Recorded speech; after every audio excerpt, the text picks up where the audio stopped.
Alex, I know you're a guy that likes to fight legends, right? So, I mean, this opportunity, I got to imagine this is an exciting one for you.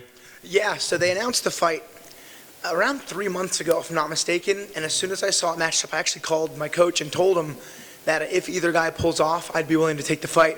Granted, I didn't expect it to be on like less than a week's notice, but yeah, I've been in shape. I have a lot of my guys fighting soon, and a lot of guys in Fortis are always fighting, so I've been just like training to help my training partners.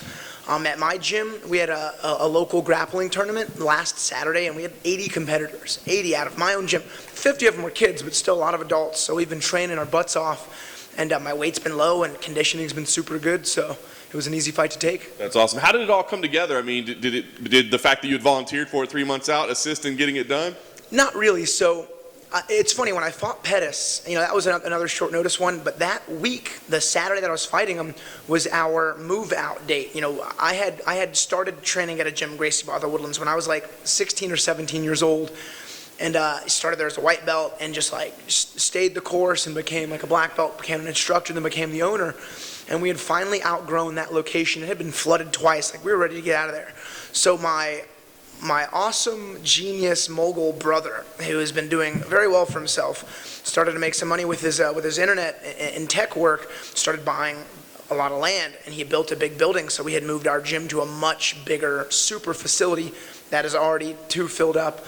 But so I was facilitating the move, and that's like, and in 2020, banking on like UFC fights and gym profits, we were going to fund the build out. That didn't happen. COVID killed that and made no money at the gym. So we had to figure out our funds, but the move was all going very according to plan. And then the Pettis fight moved that 1 week back. So right after that fight, we had moved our entire gym from one spot to another. And I asked for 3 months to make sure the business side of the gym was going smooth.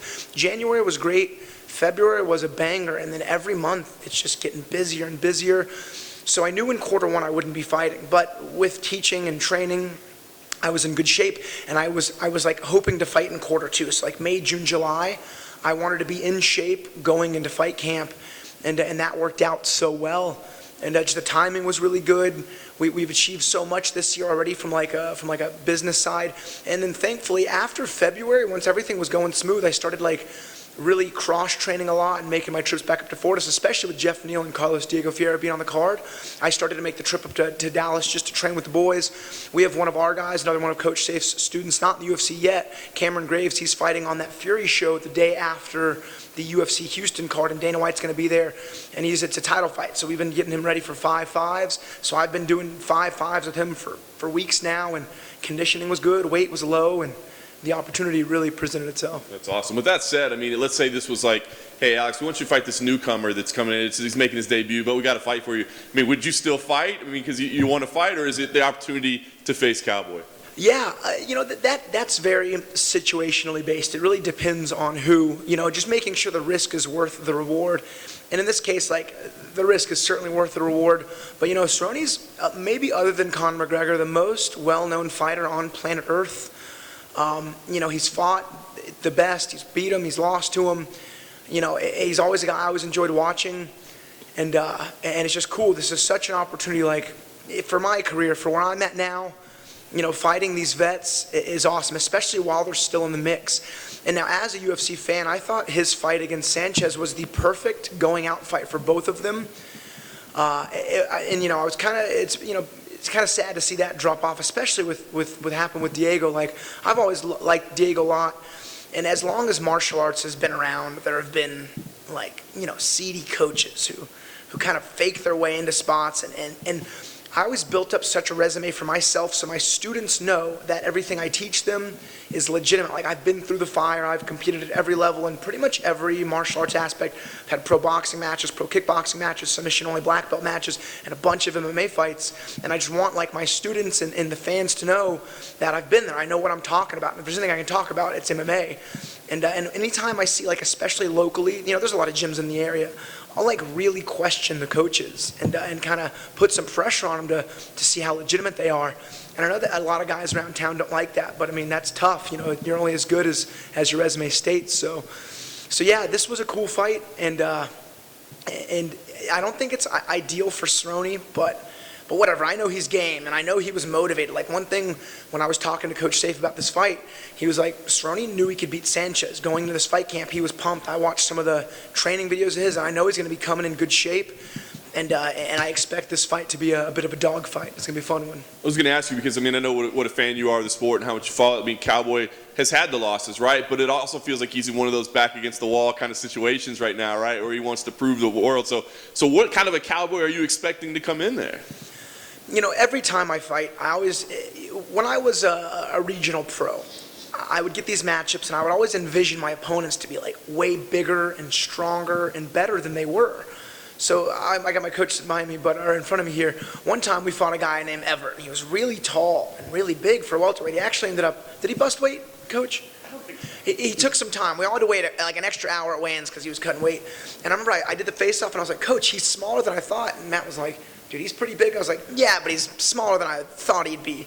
And I always envision these guys to be like the best possible versions and the toughest. And Cowboy, one of the best strikers in the UFC, an arguable better ground game than stand-up game. This is going to be a fun fight, a real test. You know, I always hope we stand and kickbox for 15 minutes. That's what I always hope. But I always plan on guys trying to wrestle.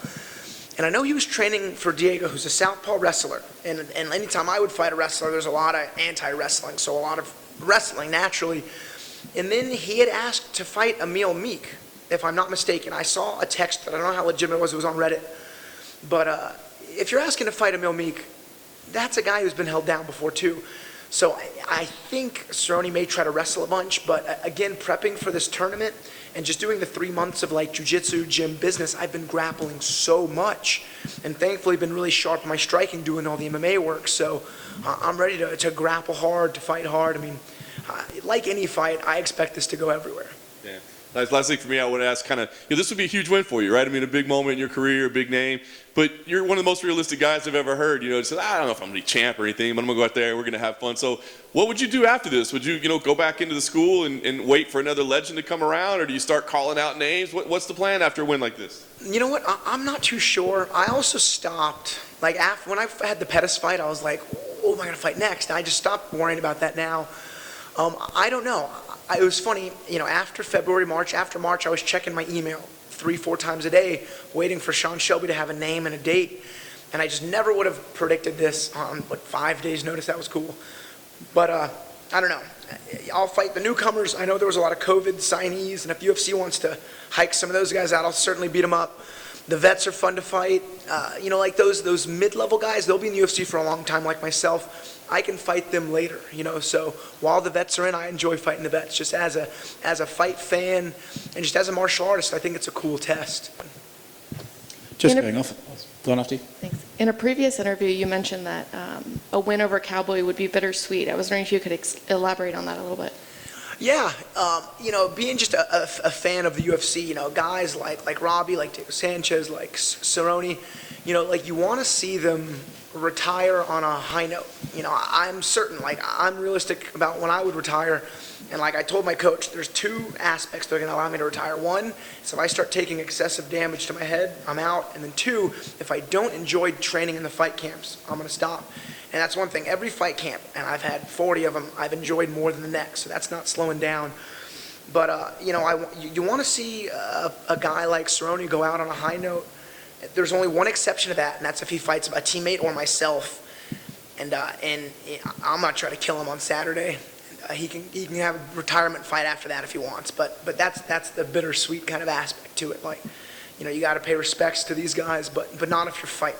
There's just no chance. If I let my guard down for a second or give him too much credit, then that's a failure in my armor. So I'm going in there for the kill. I was just curious, going off you saying it's fun to fight the vets as a fan of the sport itself. What would it mean to have a name like Donald Cerrone on your resume? When it's all said and done, you're looking back to look down the list of people you fought and having him. He's a legend in this sport. To have him on your resume, what would that feel like? Yeah, I mean, better than pretty much any win, against someone who wasn't a champion. I was saying he's probably the most decorated fighter in the UFC who's not a champ in terms of what he's accomplished. And especially as a striker, in MMA, a lot of guys like to just run and grab and hug. And I always I'll be nice. But I never liked that style very much. And you know, he's a good striker, a very good kickboxer. I fancy myself a kickboxer with a black belt in jiu-jitsu. So as a martial artist, it's more meaningful to me just as a person than really anything else. Plus, the resume is good. And, you know, my students at home, you know, probably the second biggest reason I do this stuff, you know, fight in the UFC and take these challenges, is to just let my students, let my family, my friends all at home who I lead know that I've been in the trenches, I've been through the fire, and I've made it out on the other side. And a fun bit of irony that you're taking a short notice fight against the guy who always takes short notice fights. Yeah, this is the shortest notice of fights I've ever taken. I took one on a week's notice, and it was the first time Dana White did looking for a fight. And I took the fight there, and it was funny, on that fight card, I actually had the most experience. And on that fight card, it was crazy, because Matt Schnell fought on that card, Ryan Spann fought on that card, Roberto Sanchez, Sage Northcutt, a lot of the guys who fought on the main card, we all got finishes, and like, quick, and a lot of us got signed. That was a cool one. And I was the only guy whose like name wasn't on Dana White's list, because I took it so short notice. Excuse me. And after the fight, I was like, Dana, you know, I'm the most experienced guys here. You know, I took his fight short notice. I got the finish because he actually showed up after my fight. And he was like flipping through his papers. He's like, I don't see you. And I was like, yeah, I took it late. And I gave him my information. And I was like, if not today, I'm confident I'll fight for you in the future. And then after that fight, I had a main event in Legacy against Baby Monster and knocked him out real bad. And then I fought for the belt and won. And then my UFC debut was a really short notice fight against a super veteran in Kyle Noak, one of Cowboy's teammates at the time. And even after I won that fight, I went to the back all tired and excited, and Cowboy actually complimented my footwork, which was cool. And like, just as a UFC rookie coming off a short notice debut win, I liked that compliment. Luke Rockhold gave me a really backhanded compliment too, because I was swinging real wild in that fight. He was like, you just fought, you're the guy who threw those crazy overhands. And I was like, thanks, champ. He was a champ at the time. It was really cool. That was a fun experience. Cool, thanks guys.